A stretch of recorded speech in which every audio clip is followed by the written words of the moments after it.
We have refreshments over here if anyone's interested, if you want to get something before we get going. We also have our gift shop set up in the back of the room, so after the meeting, we hope you will browse through some of those things, although I know you're going to want to be browsing Dan's stuff more, because it's more interesting. But just remember, Christmas is just around the corner, and books make good gifts, so buy something for the history buff in your family, please. We also have membership forms on the back table. If anyone here is not a member of the society and is interested in joining, please pick up a form. Or also, if you are a member and have not yet renewed your membership for 2014, you can also pick up a form. We're going to start with the 2013 year in review. We're going to briefly go over some of the high points of our year. And the biggest high point would be our foundation repair. I'm sure many of you have driven by the museum and saw it being all dug up and stones moved around and might have wondered what was going on. And I'm going to have the project manager, Rick Detweiler, speak briefly about our foundation project. Okay, thanks, Chris. I'm going to keep this very brief because I promise not to encroach on Dan's time because he has a lot more to tell than I do. And you will see also an article in the newsletter that's coming out probably in January sometime, we hope, that will include some photos of the places in the basement where people never go and they're usually not open for tours. But the foundation under the Brocklebank house was really in near danger of collapse. So we're relieved to tell you that we have a CPC grant that covered all of the expense of that project, which has just been completed. And now we're very well prepared to enter the next season with a sound footing underneath the Brocklebank Museum, which is really a real centerpiece for Georgetown history. So we hope you'll all be able to come and visit and see that in the coming weeks and months when the weather improves in the spring. Okay? Yeah, I didn't give much detail, but it'll be in the official accounts. Rick has done a lot of work. We had to apply to the CPC and get it approved at town meeting. This was all funded through the Community Preservation Act. And I would like to thank Rick for all his work on the project. Thank you. I should also say that Advantage Contracting and Stickney Masons, and there were electricians involved as well, also should be appreciated for the skill they exhibited. What the work they did, you'll see, is very good. Absolutely. I'll just go month by month and give you just a brief overview of some of the things we did this year. We started out in February with a table at Business Night at Noonan's, which was done by the Georgetown Business Alliance. We were selling our merchandise there and encouraging people to join the society. In April, we had a table at the Kiwanis Breakfast, which attracts a very large crowd, and we sold quite a bit of merchandise, got a lot of donations, and some new memberships from that too. So that was very successful, and we look forward to doing that every year. In May, we had Bill Hallett from Newburyport give a talk here at the library on trains of the Civil War. Bill is a Civil War expert. He's with the Civil War Roundtable. Very interesting, and that talk drew a very big crowd. A lot of people were very interested in that. June 1st and 8th, we had cleanup days at the museum. And that leads up to our opening day and also our Pembroke tour. One of the highlights of our year is the third graders of Pembroke School come and tour the museum every year. We had 117 third graders along with their teachers and chaperones tour the museum. It's a lot of fun. Those who work it every year have a lot of fun. And I'd like to thank those who are our tour guides for the kids this year, and that is Beverly Knapp, Star Anderson, Terry Hart, Barry Crawford, Ed Desjardins, and as well as the late Steve Keene. So thank you to all of you that are here. Well, in fact, why don't you stand up? If you were one of the people that work as a tour guide, stand up and carry it back. I'm missing some of our people today, but it's a fun time. The kids are very enthusiastic about learning the local history, and our tour guides are very enthusiastic about teaching it. So we have a lot of fun doing that. June 23rd was the opening day for the museum. Now that it was all nice and clean with the kids there, after the kids came through rather. The Civil War exhibit, Georgetown in the Civil War, was in its 3rd year and still attracts a lot of attention, a lot of people coming through to check that out specifically. We will be running it one more year. This coming year, 2014, is the final year of Georgetown in the Civil War. So if you haven't seen it yet, please be sure you come this year, because then it's going to disappear and we're going to have a new exhibit. In September 21st, 22nd, 28th, and 29th, we had Georgetown Days and Trails and Sales. These are free open house days at the museum, so naturally, if you don't have to pay that big $5 admission, a lot more people are going to come. So we had those 2 weekends, we had 103 people come through the museum on those days. So, and even though it was free, we got a lot of donations, also sold some merchandise. I think we passed out some applications, and I can't remember if anyone joined from that, but it was still a very successful weekend considering it's free, and it gets the word out. It's a regional thing, Trails and Sales, and it makes more people aware of our museum, so publicity is good. So we had a lot of fun with that. Let's see, on October 12th, Beverly Knapp invited us to her Georgetown High School class reunion. It was a multi-class reunion, actually, and she asked us to set up a table to sell merchandise. So, of course, 50th anniversary for some of those, and now a lot of people have moved away and such, and they like to get souvenirs of their old hometown. So we did very well selling merchandise at that, made some more money. And then in October, we had my cemetery tours. And that's my fun thing. On October 19th and 20th, I did a historical cemetery tour at Union Cemetery, talking about some of the more important people of Georgetown and their lives. And then on the October 28th and 29th, I had my Halloween cemetery tour.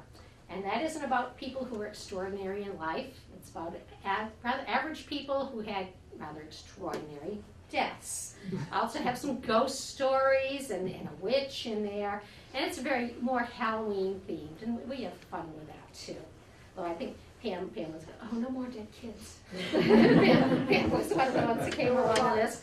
This year, I was very happy that we were blessed with beautiful weather all 4 days of my tours. Last year I got snowed out one of my days. This year, all 4 days were absolutely beautiful. I averaged about 20 people on each tour. Had a record-breaking year. We brought in 3 new members from the tour, also sold quite a bit of merchandise. So between the admission, the memberships, and the merchandise, I made $893 on those 2 weeks.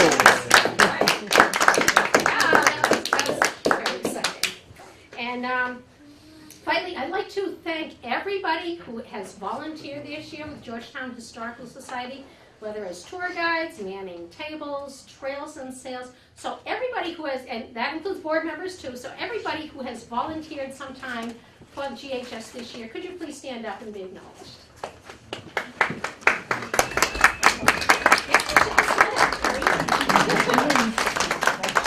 And we have many more who have helped us and are not here this year, so, or this meeting, so thank you to all of them. We have also been actively involved in increasing our membership through a membership drive. We're mailing out invitations to people. I'm happy to announce that this year we have brought in 24 new members. So that was also very good.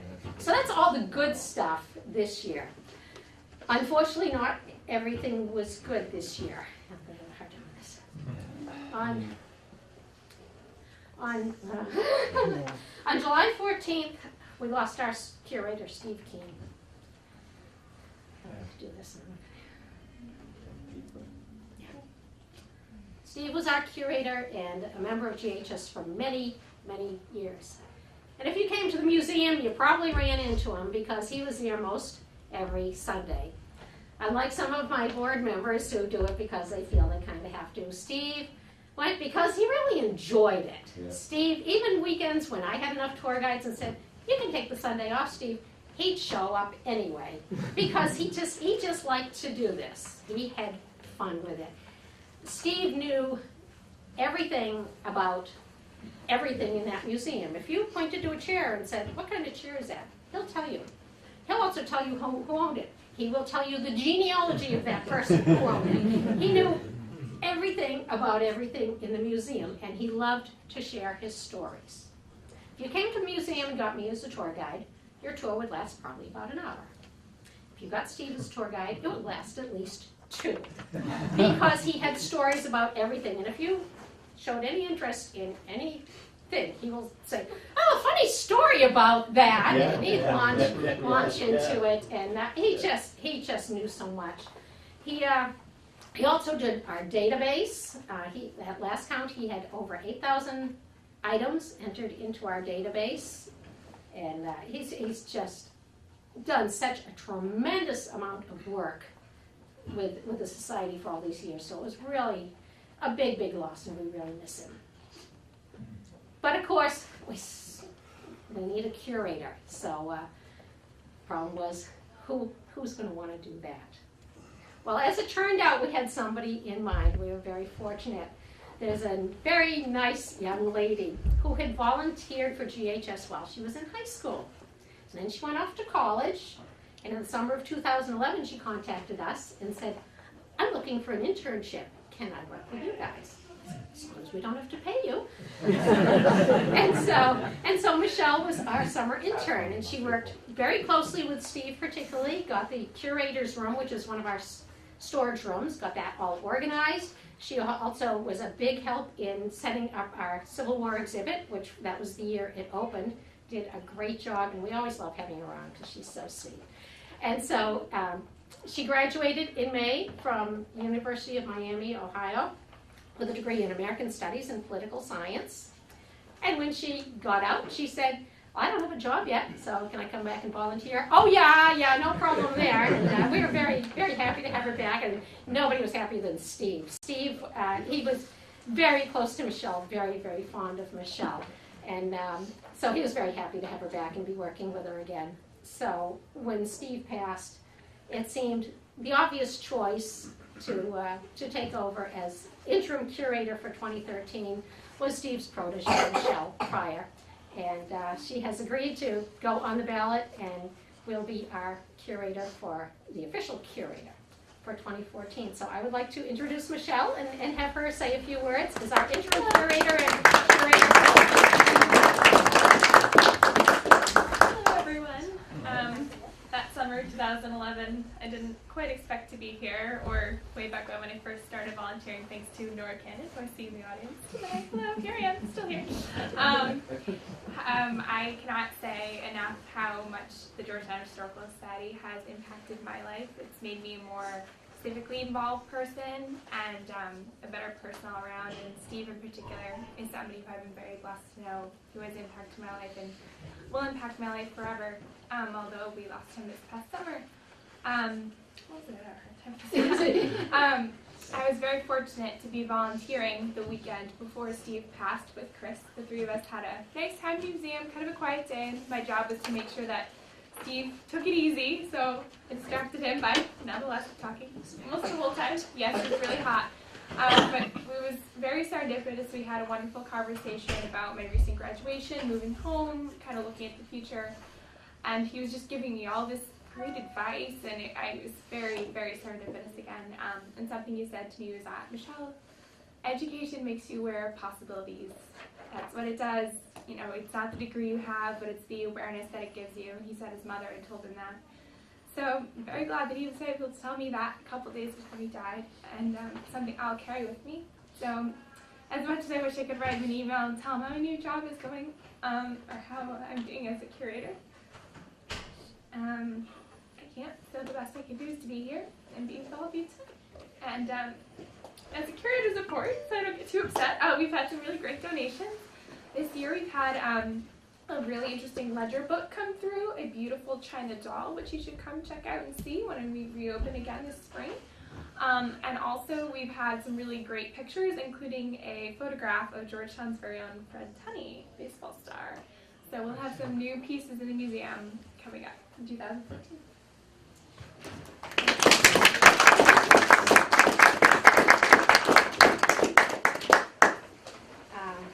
I would now like to call on Barry Crawford, our treasurer, for the financial condition and treasurer's report.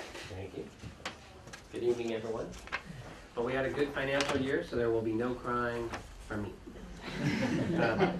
There is there's about 20 of these handouts back there. It's just a financial summary of the organization for this year. I will just give you a couple of highlights. I won't be reading all the numbers, but the most important thing to remember right now is that this year it looks like we will end the year in the black, which is great.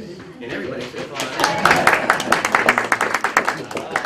that's not been a common theme.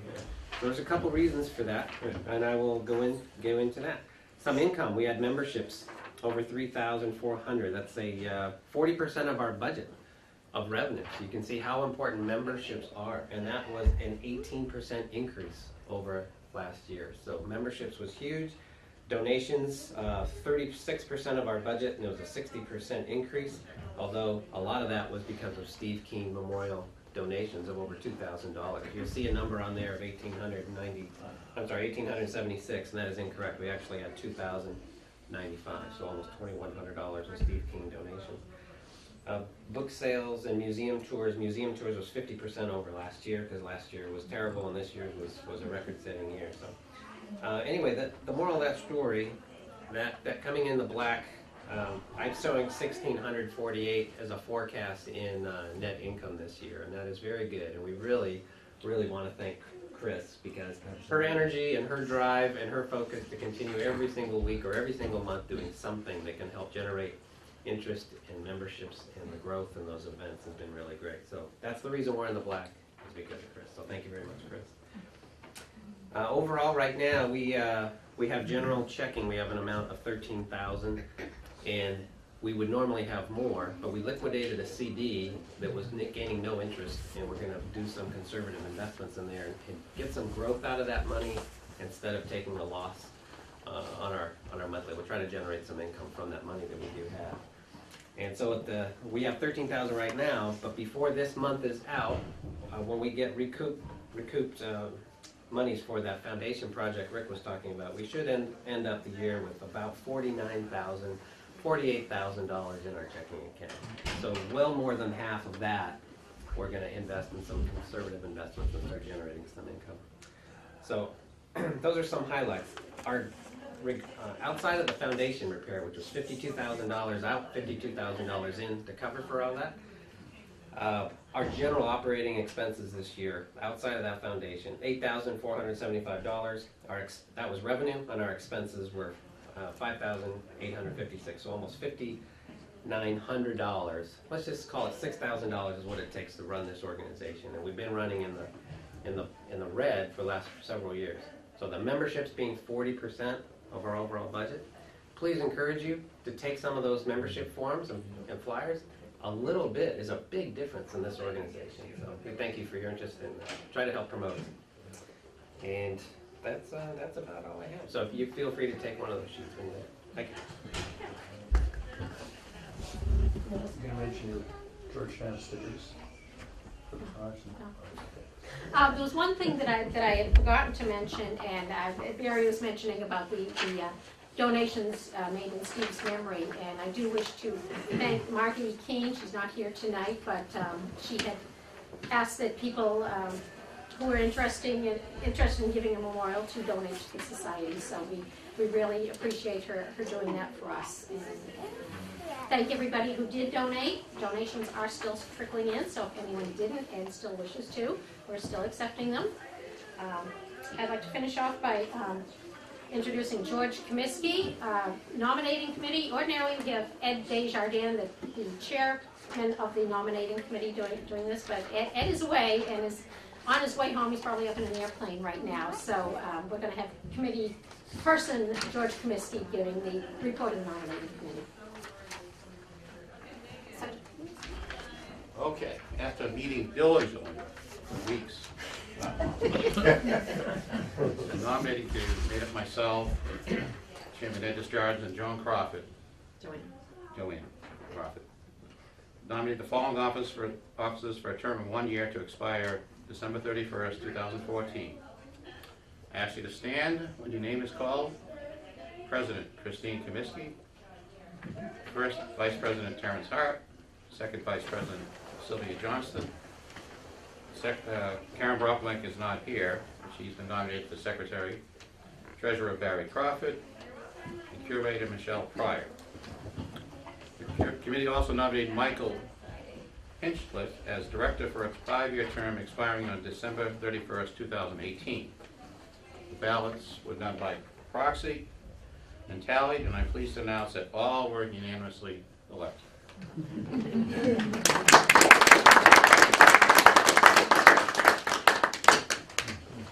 Thank you.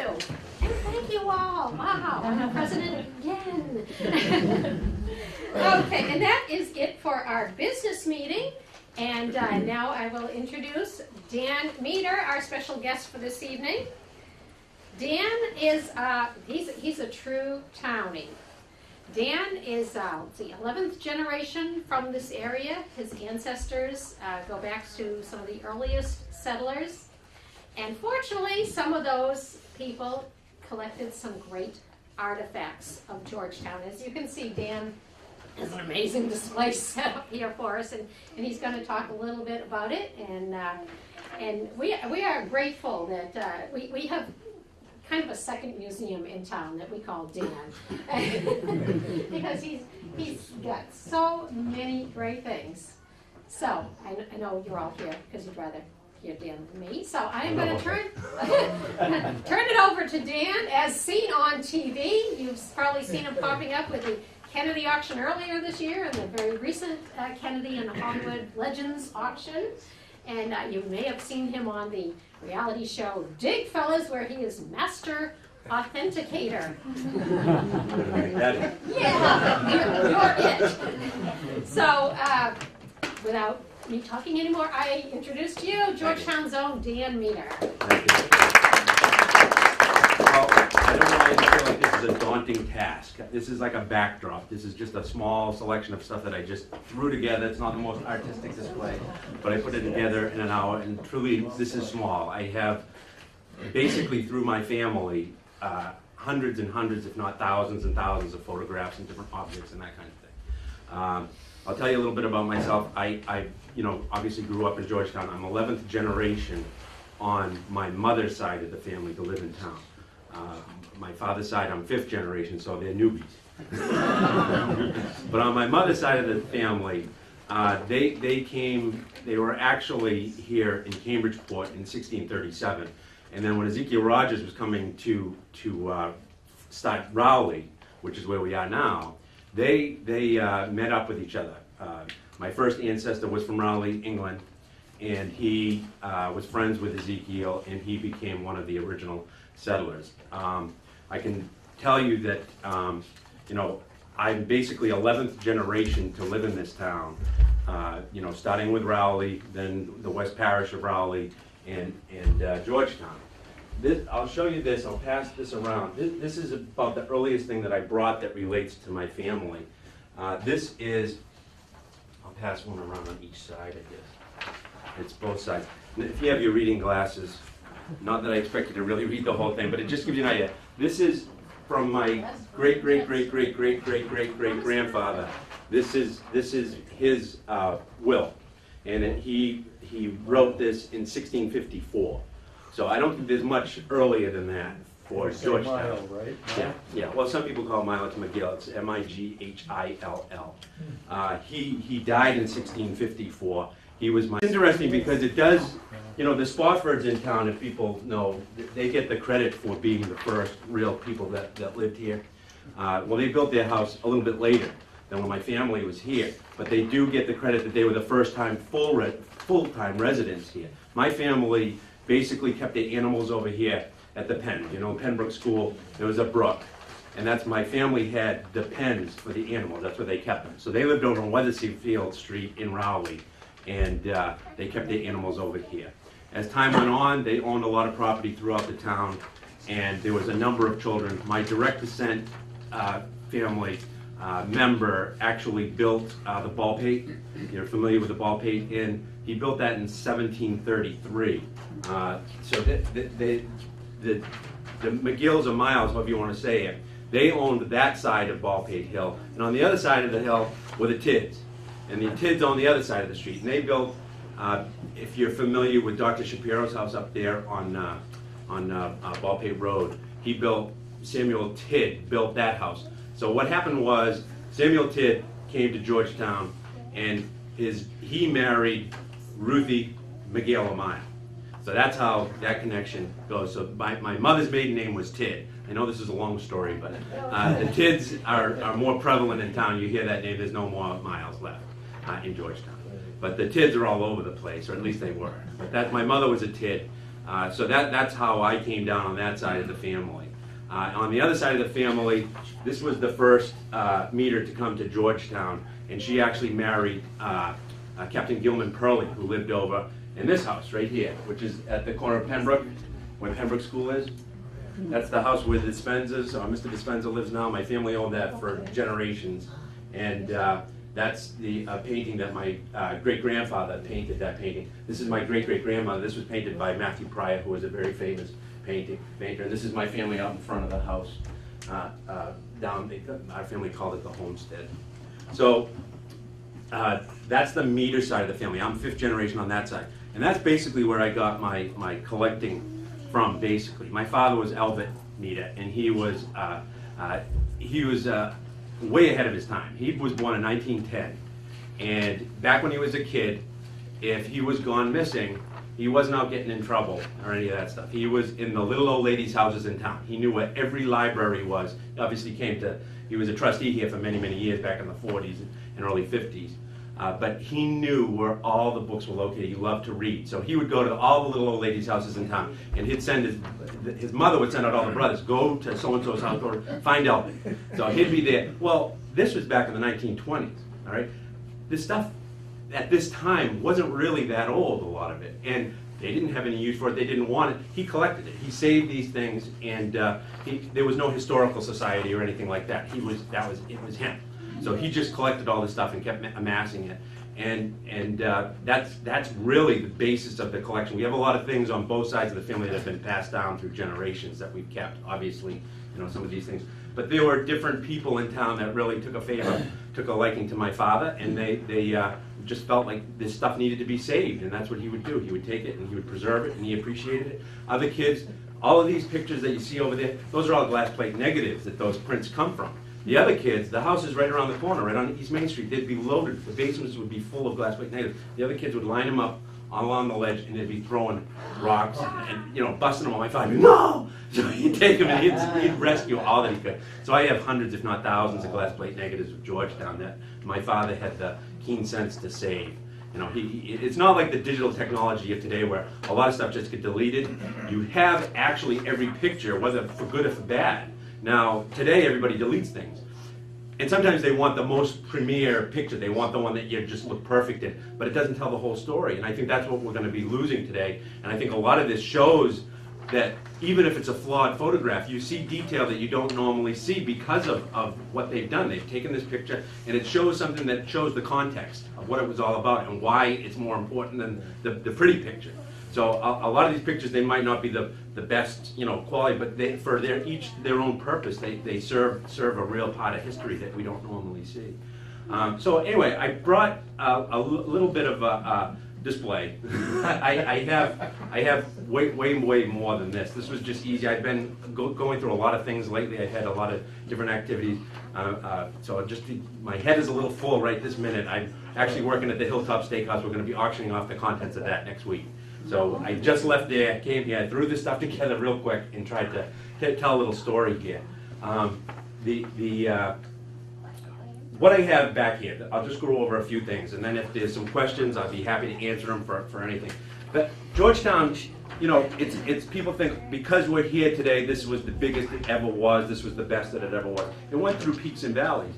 When you think about when my ancestor, when she came to Georgetown and married Captain Purley, that was in the 1870s. 1870s in Georgetown was a huge time. Georgetown was really building leaps and bounds. It was way bigger than Raleigh was. I mean, we had the factories going up, Little's Block, the churches, 1874 when the Congregational Church was built. All these big everything was really happening in Georgetown. People were moving in droves. So we've had some peaks and valleys. This is like an example of a photographer's studio. See these pictures right here? These are all Georgetowners. All right? These are real Georgetowners. And These were all taken at Harriman's studio, which is where the Village Pizza Shop is today. So if you see the Village, this is actually an ambrotype of the ambrotype studio. It's in poor condition, but this is the earliest form of photography that was done in Georgetown. The earliest form of photography was daguerreotypes. Daguerreotypes were not taken in Georgetown. I've never seen a daguerreotype of an outside building. You'll find people that there are daguerreotypes of because they had them taken somewhere else. But in Georgetown, the earliest form of photography was ambrotypes. He quickly changed over, I wouldn't say quickly, but after a few years, he was very prevalent in the stereotyping business. I don't think, one thing I didn't bring was my stereotypes, stereoptic and views. But all of these pictures that you see right here would have been hanging on the walls when you walked in. So these would be examples of your relatives. I can do, it was probably 6 for a quarter or something like that. He'll do up a whole bunch of them for you. So this is just an example of some of the people. Some of them are named, some I don't know, some I do know. Not personally. But that's the earliest form of photography. So it's a very, arduous process to take photography outdoors. So it's extremely rare to even have an ambrotype like this. There's not many ambrotypes of Georgetown. This particular one right here, this is a beautiful gutta-percha style case. But this is a half-plate daguerreotype, again, ambrotype of, take a wild guess. You can kind of see it. It's in Georgetown, and you live right next door to it. Settlers Antique Village. This is Settlers. This was Daniel Moulton's house. He built it. He added the third stories afterwards. But this was, I think this is 1860 when this one was done. So they're very time-consuming to be able to take an outdoor photograph. You'll find people because you can sit in the studio and do that. The outdoor scenes, you don't see that many. This is Little's Barn. Everybody knows Little's Hill up on Andover Street, where St. Mary's is. This is the big barn. This was an octagonal barn. There was a massive fire. It was built in 1855. I think the fire was in 1885. It lasted about 30 years. It was a monumental barn. It had all kinds of animals in there. They stored hay and everything else, and they said that you could see forever when you were up in the cupola up there on the top. That was a spectacular barn. Some of the other things that I brought here, we're here at the library. This is the Library Street. Well, there's no library on Library Street. Well, this is the library that was on Library Street. This is the Cornerstone. This was a time capsule for the Peabody Library. And later on, if you want to look, all over on the floor over there, that's all related to George Peabody. And he was the money behind this library. This is the Cornerstone. And if you look inside, I'll bend it open a little. It was all the newspapers of the day when that was built. And it was soaking sopping wet when they were tearing it down. My father was there, and he used to work in there. They used to show silent films, and he used to check the people in at the door, and then let all his buddies go in the back door for free. But he used to work there when he was a kid. And then they tore it down, and he grabbed it. It was soaking sopping wet. That was all built on a bog. It was a terrible place for a library. But that was soaking wet, so those are all ruined. This particular one here, this larger one, this is another Cornerstone. And again, this was all thanks to George Peabody. This is the memorial church that was in honor of his mother, over where the parking lot is, over on East Main Street. This is the Cornerstone from that one. This one I have not opened, but you can hear that it's pretty dilapidated. This one was soaking wet as well. So those are kind of unique things as well. This actual, wherever I put it, this is actually a piece of the bell. In that church, there was a big fire there in 1923, and this is the bell shattered, the big bronze bell, and that's a little piece of it right there. Everybody needs one. That was my father, though. He was right there. He would go to these things. He would take it. He'd keep it. I have, especially we lived across the street from the Congregational Church. Any piece of the slate that fell off that had any decoration, I have a whole stack of them. It's like that. He just loved any type of history, no matter what it was. He hated to see destruction, but that was part of life, and you'd see these things, and he would take them and preserve them. What we have right here, this is the first generation of the doctors in town. There were 3 generations of Dr. Roots in Georgetown. They started down in the Byfield Parish, and this was Dr. Martin Root. There was Martin, Richmond, and Raymond was the last one. This is Martin, M.R. is Martin Root. This was the bag that he would carry around with him if you were sick. My ancestors would have gotten healed by this, or tortured. So if you had a tooth problem, this is an extractor. I don't know. I don't know, but these are the actual tools. This is his actual kit. This was dated about 1820. I have his sleigh as well. I have Dr. Rude's sleigh. I was going to bring that, but it was a little hard. But it's really, that's a time capsule in itself. Georgetown is also known, a lot of people when they hear you from Georgetown, they knew about the drive-in theater that we had, and they also knew that we made bottles here. We had jaundice bitters that were produced here. A lot of people, especially on this TV show that I'm on, they all talk about bottles and digging and all that kind of stuff. Oh, I heard Georgetown, I get these bottles. It's like, this is Atwood's. It was Moses Atwood, and then Moses Carter took over afterwards. But I know you have some of these over at the museum and all that. I mean, they're pretty prevalent in this area. But it's very difficult to find them with the actual labels on them. And I have quite a number that have the labels that my father was smart enough to grab here and there. I also brought a little selection of other bottles that, some of the Pearlies, the Batemans, there were other people in town, and Carters, and they all have the paper labels on them. Some of them are spectacular. I mean, you don't find them that often, but, there's you don't see a Carter's bottle like that too often. There is one real rare Atwood's bitter bottle, and I forget what color it is. I think it's yellow, and there's only like 1 or 2 known, and that one actually is worth money. Most of them aren't worth 10 cents, but I do have some early ones. This is one of the earliest ones that I have. This has got the early Pontal on the bottom. Most of them that you get are all later. They're much, much later. And there was a big lawsuit that went on in I don't want to talk about Atwood's bitters too much, but there's a big lawsuit that went on in the Carters. There was a lot of stuff going on. I actually have Moses Carter's desk as well. My father, they lived in where the judges, I don't know who lives there now, but right in front of Pearly School, the house on the corner, the judges used to live there. That barn burnt down a couple of years ago. That was the Carter's house. And my father was friends with she was old back then, she was probably 100 to my father, but she was probably 80 or 70 or whatever, I don't know.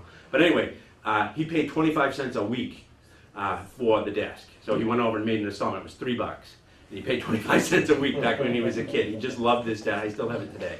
I got the bug when I was a little kid. I was a collector. My father, brought me around to all the antique shops and the flea markets and all that kind of stuff in the 60s. And I actually set up my first flea market in Georgetown. George Hills, who was a member of the society, used to run the Legion flea market on Sundays down at where it's the Knights of Columbus, named after my uncle, Frank Meader. That was the Legion, and they used to hold a flea market there on Sundays. And starting when I was 5 years old, I used to set up there once a year with my own table. I can tell you exactly what I had, what I got for it, where I got it, the whole thing. And I stayed with that my whole life. I helped the settlers in 1977. They had a shop down where King Davis used to have the Oddfellows in the square. They had a shop in there, and then they bought Rona's Furniture Building, which is where they are, settlers, right next to you. And I helped them move in there in 1977, and I worked for them for about 15 years or so. And really kind of apprenticed and did a lot of research and looked up things, and to the point where now people actually believe me when I talk. But I study a lot of different things, and I try to know a little bit about a lot of things. It's very difficult because in the antiques world and history, even in Georgetown, when you think about the different eras, my father didn't look at it as though one particular period was history. History is yesterday. I mean, you talk about these, they just tore down a house down on North Street. So it's like all these different factions of life, my father would keep and collect. I have basically, from every era that since my father in the 20s, all the way up, every single era, every decade of whatever was going on in town, he saved it. If the Kiwanis was having their pancake festival, he had to save one of the things. And he usually saved 2, because he had to have one that he could look at, one to keep for good. So he had saved everything like that. He saved every newspaper in town that you can imagine. Not everybody knows about the ones that we have today, but everybody knows about the Advocate. But there was the Watchtower. There were all these other newspapers. He has copies of every single thing. He was a little fanatical. But I'm a little bit the same. I can't help it. I want to learn whatever I can about something, and that's why all this stuff. It's not the prettiest display in the world, but each thing has its own story. And when you look at the different things that did happen in Georgetown, I mean, we had celebrations. These are from the 1850s. These are the fantastical celebrations. I'll pass them around. These are fantastical. These are the 4th of July. They started at like 5 o'clock in the morning, and they celebrated all day long for 4th of July. I mean, when you read these things and you see the crowds that they had, Georgetown had a lot of stuff going on, and people came here. You know, it's just like, you know, it's like today everybody has a second home. They all go to camp wherever they go, and the town is empty in the summertime. Back then, people actually came here. You know, this was like, you wanted to be here. You know, you had the ponds and all that stuff, and you had these things going on. There were societies for everything in town. This one right here, this is from the 1837. This is, and it actually says Georgetown right on there. Record of the Young Men's Anti-Slavery Society, Georgetown. These are the records of the minutes, basically, of the meetings. You know, and this is, you know, they were ahead of their time. They had a lot of things going. They had musical. I have a number of different musical organizations. There were fraternal organizations, not just the Masons and Oddfellows, but there was the AJC. There was a number of different things that, in music especially, you know, they had the brass band. They had this one. They had about 4 or 5 others that I have the minutes for. And everybody had something to do. It wasn't, you know, today with the computer and all that kind of stuff. It wasn't that you just sat home and did nothing. They found something to do. They made up these organizations. The fire department did their own thing. I mean, they had their own lives, you know, and that's what I think Georgetown's all about. When you look at these pictures, you know, and you see these people, all of these people, you know, made something out of their town. They appreciated what they had here. They wanted to be here for the most part. And like you said, your daughter doesn't really like Georgetown. But, you know, it's like, you know, when you really think about it and you come back, you know, you see a lot of people that leave and they come back and it's like they appreciate, you know, they don't like to see the changes and stuff. But, you know, it's not new. This has been going on for generation after generation after generation. You know, I hear a lot of people sometimes they'll talk, oh, well, you got to do this and you got to do that because you got. It's like, and they say, don't you want Georgetown to be a good town? Don't you want it to be a good town? It's like, you don't know who you're talking to. It's like, you know, it's always been a good town. It changes. There's ups and downs, and you know, it's gone through good times and bad times. But each generation found its own happiness and its own way to get along. And there's a lot of fighting in every generation in town politics and everything else. But I can just keep talking forever, so I'll shut up. But this right here, this is another, like I just talked about the ball pate that my family had built that. This, actually, I'll show you. This is the earliest picture that I have of the ball pate. This was when it was just a house. If you go up to the ball pate sometime, not as a, well, as a gift, maybe, that's, you can still see the remains of the main structure of the garrison. Well, it's not a garrison, but the colonial house that we have there. That's the earliest picture that I have of that, before they started putting all the additions on. This album is loaded with pictures of the ball pate. I have one whole album over here, if you're interested in the ball pate, of just the, those are all postcards of the inside and everything else. But this is Dr. Bray, who was the head of ball pate for years. This was the mailbag. So this is, it says ball pate in right on there, and William Bray.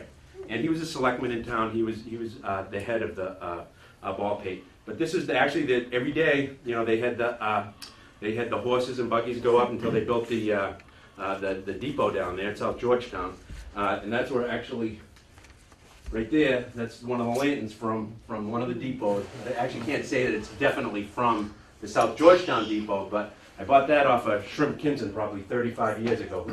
His family, the Reeds, actually ran those places, the depots, and this was one of the original. You'll see pictures of it over there, but I bought that when I was a kid off of Shrimp Kinson.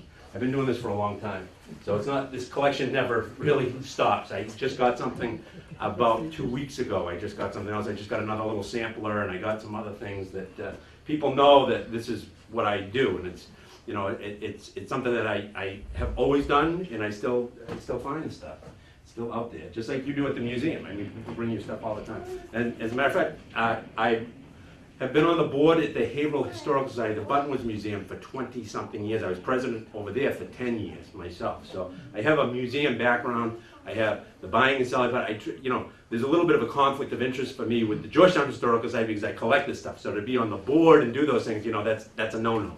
You know, so it would be difficult. I've been asked before to be a part of this, but it's very difficult because you know, my family has collected this stuff for so long, and I'm gonna have to figure out what I'm gonna do with it. I don't have any kids, so I'll figure it out someday. There's some little stories about my father in the historical society I don't want to get into. If he knew I was here right now, I don't know how happy he'd be. That's another story.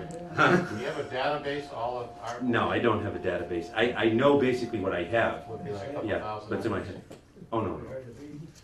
No, More or less? no, wait. Way more Wait, than yeah. No, just the pictures alone, yeah. And then I have the negatives for them, and I have case after case after case of paperwork. You know, it's ephemera from every, like I said, from every generation. So no matter what it was, if it was something going on in town, he made sure that he got one. All right, he just had to have one to save for because he said, who else is going to do it? So that's just how he was. So he saved everything. So it's like people ask me for a lot of information, and I just happen to have it because he saved it all. But so anyway, like I said, this is my great-great-grandmother. This is after they put the addition on. I showed you the ambrotype of the Harriman studio here. It was more than just an ambrotype studio. They sold herbs and botanicals and all that kind of stuff. They were relations of Olive Metcalf and Robert Metcalf, the attorney. They lived across the street. But that's the front as you know it today, sort of. I mean, you can see the front of the building. This was really the front behind it. They added on the whole front of the house. So that's how, this is really the front. That's Central Street right there. So it's kind of funny how they put the whole thing together. Let's see, these are some, I have thousands of deeds of Georgetown, and these are some of the earliest ones that I have here. These are, you know, a lot of 18th century, 19th century, but there's a tremendous amount of 18th century. If you have time, you can gander through some of them. You'll see a lot of, you'll see, the Brocklebanks, you'll see John Spofford, you'll see, everybody is in here. Anybody that you can think of back in the day. Georgetown had a lot of different businesses that really happened here. Among them, of course, is the shoe industry, and South Georgetown was very prevalent. It was called Chaplainville for the most part of it over there. This is an unusual picture. I actually got this off of Shrimpkinson too. This was, the old fire station that somebody's redoing right now, the Washington No. 3. I cleaned that out probably 35 years ago or something.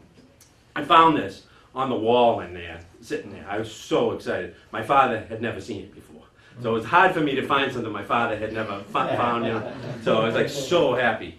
But this is Chaplainville. This is really a nice picture. This is where the Gordons live right there. And then if you look, this is where this barn in the house. That's where the Baldpate. That's where I think they were a member of your board too. She just moved to Florida or something. Yeah.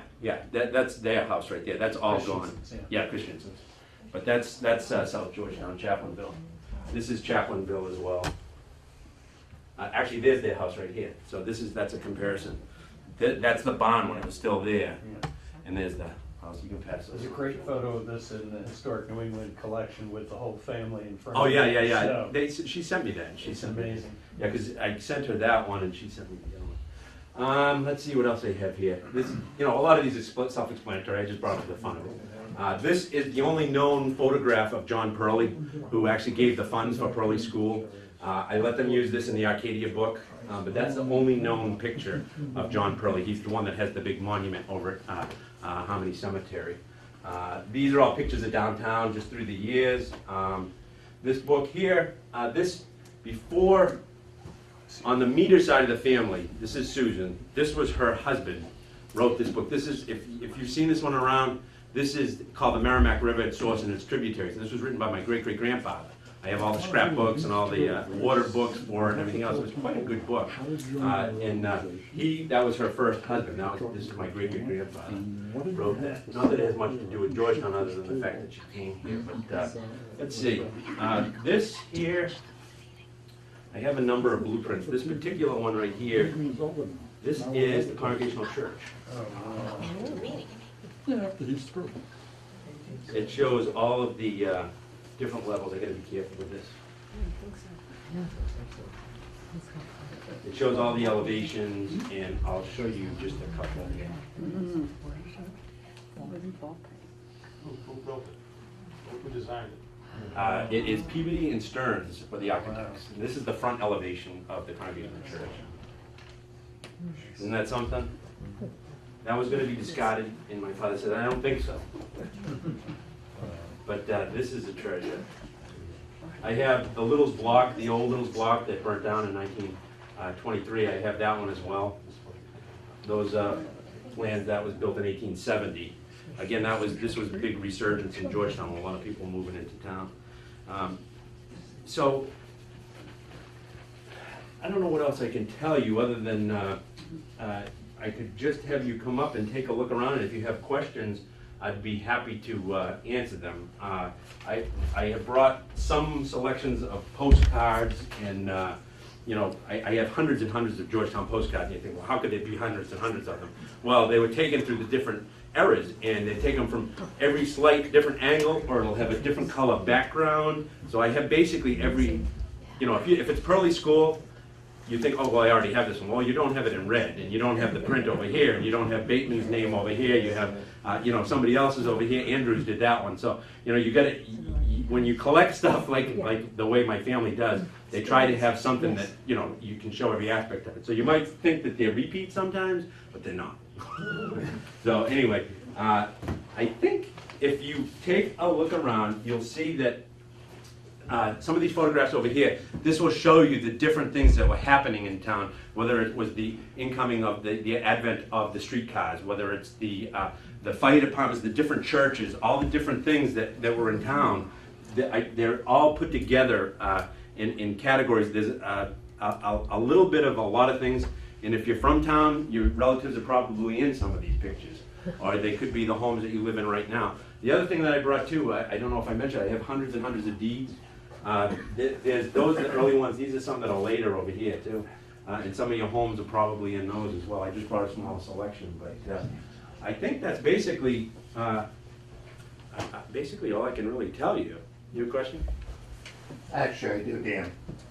I don't want you to run away and let everybody jump up there first, because you are now a very famous celebrity in town. Oh yeah. You were on Digfellows. You are the gentleman who put together the Kennedy auction. Can you give us 5 minutes on each?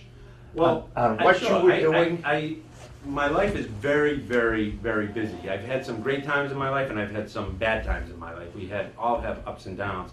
Right now, in my own personal life, I have, I used to buy and sell things. That's what I used to do. I went to school for engineering. I hated it. Got my Bachelor of Science degree, and I was offered a full-time job when I graduated from college, and I said, if I take this, I'm going to be there till I die, and I'm going to be the most unhappy person in the world. I'm thinking the whole time, I could be finishing a piece of furniture, making more money than they're paying me for an hour. So it's, I had to do it on my own. So I've always been a kind of an entrepreneur. I've always tried to make my own money. So anyway, I've done antiques my whole life, and then I opened the general store for a while, see how that would go, because antiques have, basically have a bad connotation right now in the retail market. People want to go to Jordan's Furniture, wherever it is, and buy something that doesn't have scratch, all that kind of stuff, and they'd rather pay for a piece of junk than have something that's going to last for generations. But so be it. So antiques market has, if you've noticed, most of the antique shops have all closed up. If you go into Settlers, they have antiques in there, but they also have to sell other things too to keep going. You have to have what people want. So what I've done now is I'm working with a friend of mine that we've been friends. We both started around the same time. We've known each other since we were about 15. And I've been buddies with him for a long time. And I do, basically, I go around the country. I get calls that people have different collections, whatever it might be, and I amass these things and I put it together and we make an auction out of it. So they just mentioned the Kennedy auction that I had. It was really the Dave Powers collection. Dave Powers was the best friend and assistant of President Kennedy. He was friends with him from 1946 till he passed away. He was in the Secret Service car behind him. His son called us up. We went over there, and they had all the big auction houses, everybody in the world there. And they're all looking at it. They're all buying for it. They all wanted a piece of it. And basically, it turned out, I'm dealing with Dave Powers' son, and he could see my passion and the way I operate and how I love what I do. And he gave us the collection to market for him. So we put together this auction that turned into kind of a phenomenon. And it got worldwide attention, and we broke all kinds of records in a lot of different ways. And it was really quite spectacular. I worked about 7 months on that auction, putting it together. And it was really an honor for me. Being from Massachusetts, I don't care if you're Democrat or Republican or whatever, I'm from Massachusetts, and this was a hometown guy, and he's, either you like him or you don't, but so what? Yeah, he was our president. And, we found 50 years after the fact that there was quite a market for that. And that the people were there, they were interested, and they were paying crazy prices, really. I mean, when you think about it, I sold the bomber jacket for $665,000. Now, it was worth about $200. I mean, if you want, you can buy them for $200, but this particular one happened to belong to the president, and because of the provenance, that's what's key to what I do. Things have, if you have a bureau and it's yours, great. It's worth $150 just because it's worth $150. But if it belongs to a specific person or an entity or something that gives it this background, that's where the real money is, because then it's not an average thing. So then it becomes an unknown. What is somebody really going to pay? I had the guy, when we were selling the bomber jacket, it took 17 and a half minutes to sell, which I believe broke a record for the longest item. I mean, all the antique publications have been doing studies and everything else, and they haven't found anything that took that long to sell. And it was an arduous task. I had the guy on the phone that ended up buying it.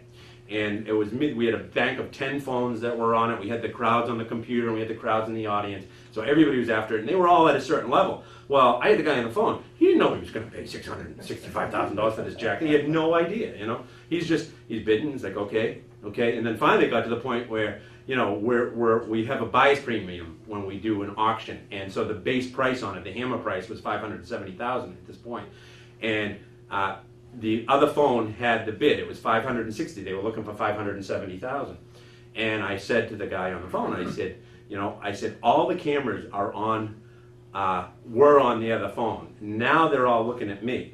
And he's not there. He's out with his family eating at a restaurant. They don't even know what he's doing. All right? They don't. They didn't know it. And he's on the phone. And I said, all the cameras are looking at you right now. Do you want to pay $570,000? And he's like, oh, go ahead. That turned out to be the high bid, and he got it. And he's thrilled. I mean, they're absolutely thrilled. It's a person, I can't tell you who it is. It went to the most expensive address in Manhattan. I can tell you that much. It'll probably be on display at some point. But that's the kind of things that happens in your life sometimes, and you just don't know what it's going to be. And because of that auction, people think I got this television show. Well, that's got nothing to do with it. They had heard about what I do, and they had auditioned me through Skype. So during the time where I was frantic getting ready for the Dave Powers Kennedy auction, I got these phone calls from Hollywood, and they said, I want you to come, and we want to do an audition with you. We heard about what you do and blah, blah, blah. And I'm like, this is crazy. I'm in Georgetown, Massachusetts. Who the heck knows anything about me? And, it's like I'm not I know I'm weird, but I'm not that weird. So anyway, I had never Skyped before in my life. They said, we're going to Skype, we want to watch you. We're going to do this audition. And so I'm in the gallery at this point, and I had all this Kennedy stuff all around me. And I'm sitting there, and they started asking me these questions. And then they said, would you describe this thing to me? So I pick up and talk about this thing, whatever it was, and then tell them all about it and why, and talk about provenance that I just talked about a couple of minutes ago. So I'd show them this part of what I do. And they had already auditioned John McGinnis, who's the guy that I work with. They had already auditioned him, but they only talked to him about one thing, and that was it. And then they kept asking me, and they said, well, would you pick up something else and try that, and try this, and try that? And then we need headshots, and we need this, and we need that. And then I'm so busy, I put it all out of my head. All right, I didn't think anything of it. This was before Thanksgiving, and a year ago. And then they started hounding me. And they're like, well, we've narrowed it down to 4, and you're one of the 4. And I'm like, I'm so busy. I said, I really can't do it. I said, I have too much going on. Because at the big president's auction that I had was on President's Day coming up. So they're like, look, all of us chose you. Every single one of the producers, the studio, everybody chose you. I'm just saying 4 people, but it's really you. I said, well, if you want me, I can't come till after this presidential auction. And at this point, they could see I was all over TV. I was everywhere in the world. I was on every kind of media. And but they had already decided that they wanted me to do this thing. And so anyway, to make a long story short, I flew out 2 days after the auction, flew out to Hollywood, and they wined and dined me, and they had me do this program, and they're trying to give me my own show. They have 2 different concepts for me for my own show. We're finding out about if the show that I'm already on is going to be renewed or not. I don't know. I know it's not going to be on the Travel Channel. That's what I'm on right now. I have a contract for 3 years. They're trying to break my contract. They want me to be on like the History Channel or something like that. So anyway, we'll see what happens. They have 2 different concepts for me, and then another production company has hounded me that they want me to forget about. So it's nice to be wanted, and it'll probably all amount to a hill of beans, but you know, it's an honor. It's been quite a ride, and what I'm going to get to right now is, like I said, I flew out to Hollywood 2 days after that presidential election. It's basically right now what I'm doing right here, right this minute. My head is 15 different places because of all the things I have going on. And that's how I was when I was out in California. I had just had this major auction. The press is still hounding me. They want all the facts and everything. And I'm 3 hours behind everything. You know, I'm in California, and I'm wicked busy. You know, I have a lot going on up there. Well, I get this email, and it is a 310 area code, and I know that's the LA area. So I said, well, I had a couple of minutes in between times, so I said, I'm going to call this number. It said that he had some stuff that was related to President Kennedy, and it was from one of his relatives. So I called this guy. He was 15 minutes from my hotel. I was in Culver City. He lives in Venice Beach. And I had never been to Hollywood before. I didn't know anything about that area. So he says, I can drive right over there and show you a little snippet of what I had. Well, it turned out that this guy was a big hotshot Hollywood producer, and his father was even a bigger one. He was a Hollywood mogul, and he represented all kinds of people from Count Basie to all period people of the day, Elizabeth Montgomery. But his big claim to fame was Peter Lawford, who was the brother-in-law of the president. So I go out there. The guy liked the way I handled the Dave Powers collection. He knew right away that I was his guy. We worked, signed the contract. I flew back out there 2 weeks later, stayed 5 days at the guy's house going through this stuff, and brought back this massive collection of Hollywood memorabilia that pertained to the Kennedys. And that was the basis for this last auction that I just had a couple of weeks ago. And that one we called the Legends because it encompassed much, much more than the president himself. It was people, all of his contemporaries. So that one, I traveled the country 3 times, and I got to meet the most interesting people. That for me anyway, and what I do, you know, I love to, I want to know everything. I go home at night and I'm on the computer, and I use 2 fingers, and I'm just going, you know, researching constantly. You know, if my father was alive and he had the computer, he would probably be, you know, a crazy person. But you know, you can find out so much. You know, you can believe what you want and believe, you know, figure out what you can't really believe. But there's a lot of information out there. So I see all this stuff, and I learn, and I get to meet these people that were so connected, and you realize that these things that we call legends, these are real people. And for me, that was the most interesting part of it, because I could see the personal back. The guy that I'm dealing with out there was friends with Marilyn Monroe. All right, he was literally friends with Marilyn Monroe. His first drink came from President Kennedy. All right, he's president. They're having a party. The president, it was called a bull shot. Okay, and that's the drink, and he wasn't even of age yet. And he said, "Here, try this. It's really good." He became an alcoholic for 35 years. True story. But you know, these are the stories that I get to hear, and I met, you know, for me with this particular auction, this genre of auctions with the historical element of the president, I've met so many people that were interns within the White House, and that the next generation. He had another very close friend that was Lem Billings. He went to Choate with him. His niece called me up out of the blue. Now, Lem Billings died in 1981. I knew all about him, but I figured that stuff was long gone. His niece inherited everything with Bobby Kennedy Jr. So she had me go down. She was down in Rhode Island. I go down to her house, and the stuff was just amazing. You know, I mean, and it's not the money. You know, it becomes a burden sometimes. You know, it's like this stuff here is a burden. You know, and you look at it, and you know, when you're in a museum environment, that's your goal. You're supposed to protect, preserve, and interpret these things and educate people. Mm-hmm. And you know, you have these things, and it's like, when do you really, you know, what is your responsibility? And so for these people, they didn't realize really what they had. This is their everyday life. They take it for granted. It's not like us looking at it from the outside and say, oh, you know, it's like, oh, they have all these pens that belong to the president. It's like, oh yeah, they're just sitting there. You know, it's just like everyday stuff. So, you know, a lot of these people, like I said, it's not about the money. A lot of them are extremely wealthy, but it becomes a burden, and they decide, you know, that now is the time. It's like, you know, what am I really going to do with this? My kids are not going to want it. You know, if you donate it to for example, I'm not talking about a small historical society, but I know how we are. We have to be very careful at the buttonwoods of what we accept.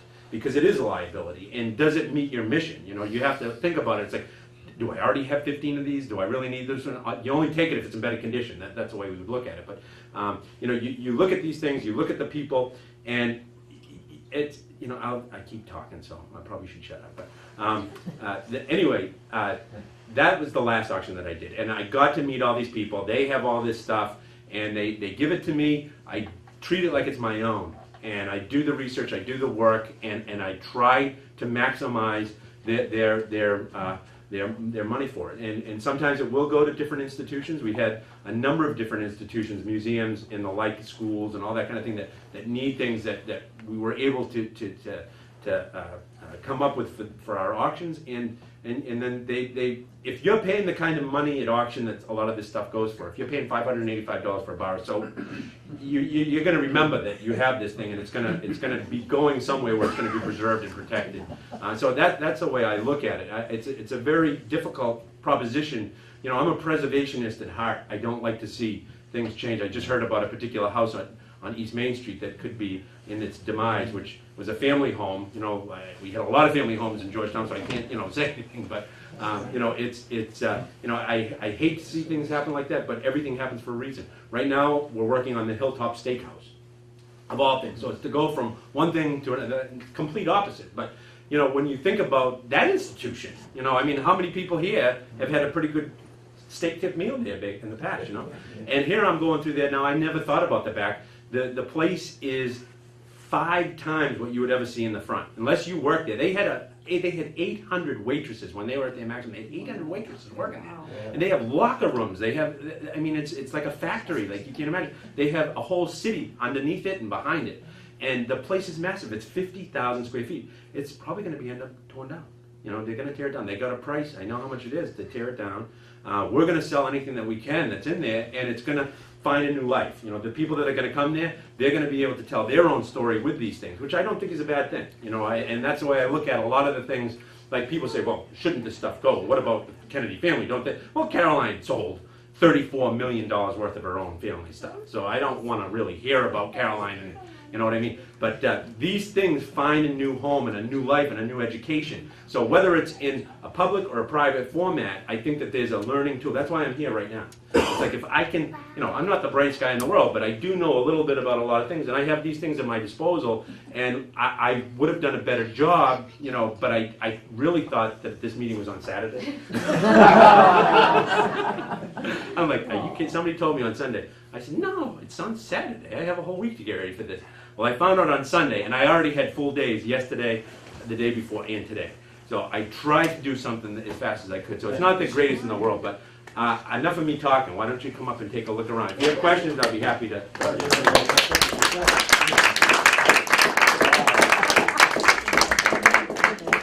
Welcome you to all. Yeah, just check out Dan's collection up here, and also our gift shop in the back. And I thank you all for coming tonight. And if you have questions, I'm sure Dan will answer. And I think we can all agree that Georgetown is very, very fortunate to have Dan. And all that his family has collected is you know, so many things that could have been forever lost, and they're all preserved with the meters. And we thank him, we thank his father before him for all this great collection, and thank you all for coming. If you're interested in joining the Georgetown Historical Society, please check us out on our website, www.georgetownhistoricalsociety.com. We have information about joining the society. You can download a membership form, or you can mail it in, or you can pay by PayPal. We really depend on our members to help support us to run the museum and offer great programs like this. So we hope you'll consider joining. Also hope you'll drop by the Brocklebank Museum at some time. It's open during the summer on Sundays. And if you're looking for a great Christmas present or a gift for somebody, we hope you will check out our gift shop. It is also online on our website, or you can contact us by email, info@georgetownhistoricalsociety.com, and to buy any of these great items. We have postcards, We have house blocks, and we have old maps, and a variety of books. Very convenient. So a lot of people felt So please check us out. Please join the society. Please drop by the museum and buy some of our merchandise too. So hope to see you on our membership list soon. Bye bye.